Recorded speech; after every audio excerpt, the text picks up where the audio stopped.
क्या राहुल गांधी आएंगे बृजेंद्र सिंह की सद्भाव यात्रा में? चर्चाएं तेज है। निमंत्रण दिया गया है उनको, बृजेंद्र सिंह खुद मिले, निमंत्रण दिया, सद्भाव यात्रा पर चर्चा हुई, जिससे ये संकेत भी मिल रहे हैं कि यात्रा में दिलचस्पी दिखा रहे हैं राहुल गांधी और अगले महीने वो आ भी सकते हैं। और अगर ऐसा हुआ तो हुड्डा खेमे के लिए यह झटके से कम नहीं होगा, क्योंकि हुड्डा गुट इस यात्रा से दूर है। शैलजा खेमा, सुरजेवाला खेमा, कैप्टन अजय यादव, तमाम नेताओं ने अपना समर्थन दिया, लेकिन भूपेंद्र हुड्डा ना तो खुद नजर आए एक बार भी यात्रा में और उनके समर्थक भी दूर रहे। ऐसे में सवाल यह है, अगर राहुल गांधी आते हैं तब भी हुड्डा यात्रा में शामिल होंगे या फिर नहीं, और इसे अनऑफिशियल यात्रा बताकर प्रदेश अध्यक्ष राव नरेंद्र भी नहीं निकाल पा रहे हैं समय।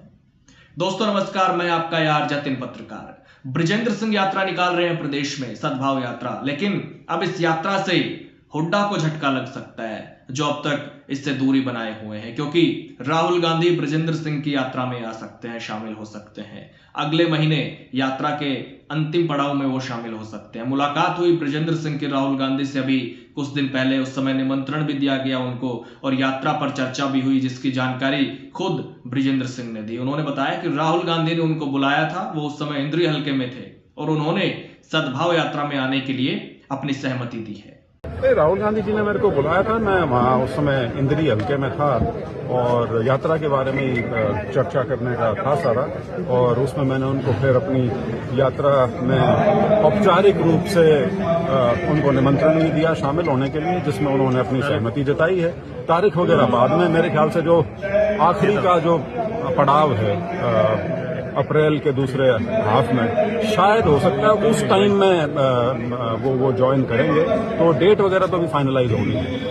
तो आश्वासन मिल गया है राहुल गांधी की तरफ से, अगले महीने यात्रा के अंतिम पड़ाव में राहुल गांधी शामिल हो सकते हैं। लेकिन राहुल गांधी आते हैं तो उनको झटका लग सकता है जो इससे दूरी बना रहे हैं और इसे अनऑफिशियल यात्रा बता रहे हैं, यानी कि सीधे तौर पर भूपेंद्र हुड्डा, क्योंकि हुड्डा ने अब तक इस यात्रा से दूरी बना रखी है। और अभी कुछ दिन पहले ही बृजेंद्र सिंह ने बिना नाम लिए हुड्डा पर किस अंदाज में, किस तरह से निशाना साधा, वो भी आप सुनिएगा।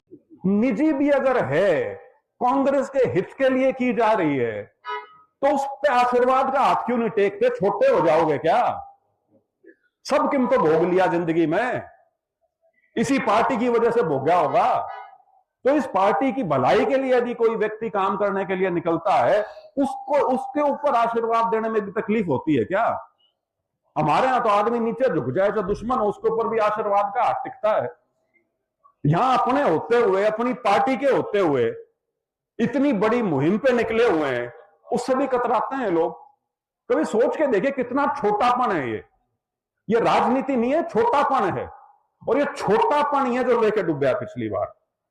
ये छोटापन, चौकड़ी, राजनीति में जो व्यक्ति चौकड़ी मारेगा वो कभी बड़ा नहीं बन सकता। राजनीति में बड़ा वो बनता है जिसका दिल बड़ा हो, जो सभी लोगों को साथ लेके अपना चले, दूसरे लोगों का मान सम्मान करे, उनको उनकी हिस्सेदारी उनके दम पे मिले। ये नहीं कि मेरे मातहत अगर मिलेगी तो है, नहीं तो दफा हो जाओ। इस तरह से ना तो पार्टी चलती और ना कोई नेता बड़ा बन सकता है। तो देखिए, पारिवारिक रिश्ता है हुड्डा और चौधरी बीरेंद्र सिंह परिवार में।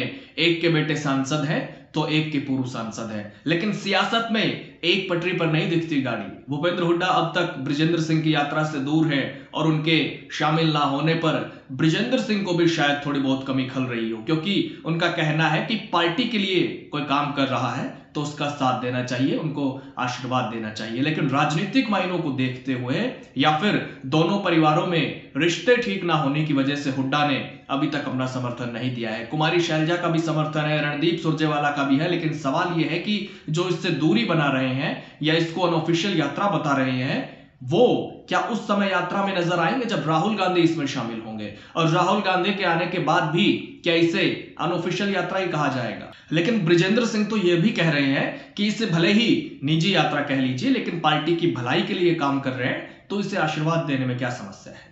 देखिए, कांग्रेस छोड़ने के बाद बीरेंद्र सिंह परिवार बीजेपी में चला गया था। केंद्र में बीरेंद्र सिंह मंत्री भी रहे, उनकी पत्नी प्रेमलता उचाना से विधायक भी रहे बीजेपी की टिकट पर, फिर उनके बेटे बृजेंद्र सिंह सांसद भी रहे। 2019 में बीजेपी की टिकट पर उन्होंने चुनाव लड़ा था, लेकिन 2024 लोकसभा चुनाव से पहले कांग्रेस में शामिल हो गए।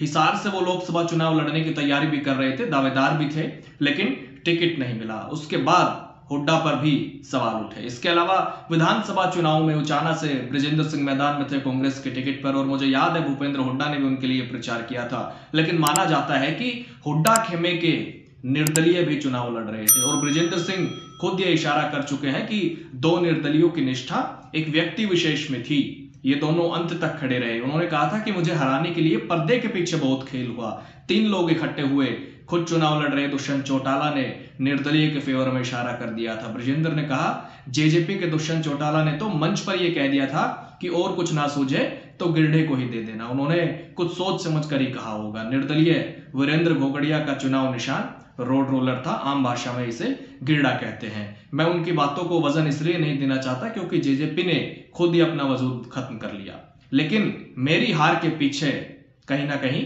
दुष्यंत का भी रोल तो रहा है। तो कई कारणों के चलते चुनाव में हार हो गई 32 वोट से बृजेंद्र सिंह की, जो पूरे हरियाणा में सबसे छोटी हार रही। विधानसभा चुनाव 2024 में कोर्ट में फिलहाल केस भी चल रहा है, जो मैं आपको लगातार बताते भी रहा हूं। लेकिन उसके बाद बृजेंद्र सिंह ने सद्भाव यात्रा शुरू की 5 अक्टूबर से दनोदा गांव से, जींद के दनोदा गांव से सभी 90 हलकों में दौरा करने का फैसला लिया उन्होंने, और 175 दिन के आसपास फिलहाल हो गए हैं, लगभग जिले कवर हो चुके हैं। फिलहाल सिरसा जिले में है उनकी यात्रा, आज डबवाली हलके में थे, अब आगे बढ़ेंगे अगले पड़ाव की तरफ।